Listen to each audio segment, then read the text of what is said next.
Макру, мубах, мустахаб сөздөрүн түшүндүрүп бересизби? Өтө сонун. Машалла, аябай ыраазы болуп атам. Макру, куйруучу атабыздын жообу менен жооп берейин. Туура түшүнүңүз муну. Оозго келген какырык жутуп ийсең макрук дейт. Нежелательно деген сөздү. Жакшы эмес дейт. Сөздү карап коюңуз. Алым болгон ал киши. Оозго келген какырык жутуп ийсең макрук дейт. Макрук деген арам эмес, жутуп ийсеңиз, ал өзүңүздүкү. Бирок мында табият жийиркенет да бираз.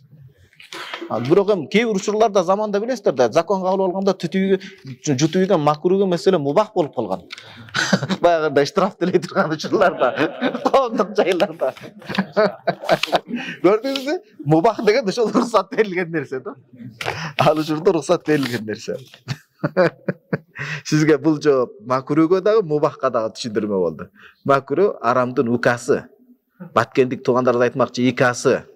Эниси бир тууганы. Арамдан кийин бул тилдин байлыгы. Арамдан кийин эле ошол макрудон кийин арам болот. Макру ал-макрух дейт. Макрух деген макуриха шар'ан. Шариатта мындай бир жактырылбаган деген сөз. Эки түргө бөлүнөт бул. Макрух карохата танзихте жеңил, элал хил акраб, адалга жакыныраак дейт. Макрух танзихи кайсы? Мисалы, макрух танзихи мисалы уйкудан көбүрөөк эле уктай берүү да. Кээде арамга жетип калышы мүмкүн мындай. 7-8 саат, 9 саат уктап койсо көп иштен калып кетти деген мааниде. Мубахтан бир аз чыгып кетти деген сөз. Макрух тахриман бар.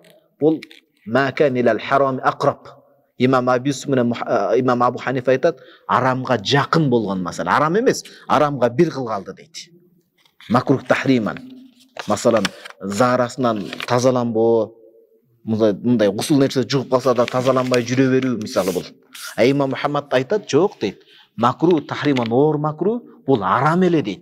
Болгон арамга ачык далил келет. Буга ачык далил келбей кыйтма келген үчүн арам деп айта албайм, оозум барбайт дейт. Айтор макрух тахриман арамдын жакын эле бир түрү. Тамеки мисалы макрух тахриман. Күнөөдө макрух тахриман ава. Күнөөдө арам сыяктуу эле күнөө. Бирок бирөө ачык арамды мисалы өзгөчө кот'и субут ли айнихи деп коет сулуфикта. Өзү башка себептен, өзү себептен арам болуп, ачык Куранда күчтүү текстке ижма болуп атса, ошо аракты адал деген адам билип туруп имандан чыгат. Бирок тамекини адал десе имандан чыкпайт. Анткени мунуку баягы өзүңөр көзүңөр зыян бербегиле деп кыйтма далилдер менен топтолуп келген да. Түшүнүктүү бир тууган макрух тахриман дегени. Андан кийинки макрух мубах деген уруксат берилген. Ма убиха уруксат берилген нерсе. Адамдын тамак аш жөөсү, арамдан эмес тое жебей, уктоосу мисалы 7-8 сааттын шартында. Мустахаб деген макрунун тетириси. Бул жерде арамдан бир тепкичи ылдый макрух тахриман турат. Анан бул жерде мубахка жакын макрух танзиган жеңили турат. Мустахаб деген мастухибба фи'луху маругиба, кызыктырылган, жакшы көрүлгөн деген сөз. Адал жакты бул адалдын таразасын турат. Мындайча айтканда, мустахаб деген эң биринчи адал турат да жогорку. Парздайын важип, важиптен кийин бул жерде сүннөт бекемделген. Анан сүннөт забайт, андайын мустахаб турат. Мустахаб ушуну кылсаңыз жакшыраак. Дайым дааратта жүрүү мустахаб, түшүнүктүүбү?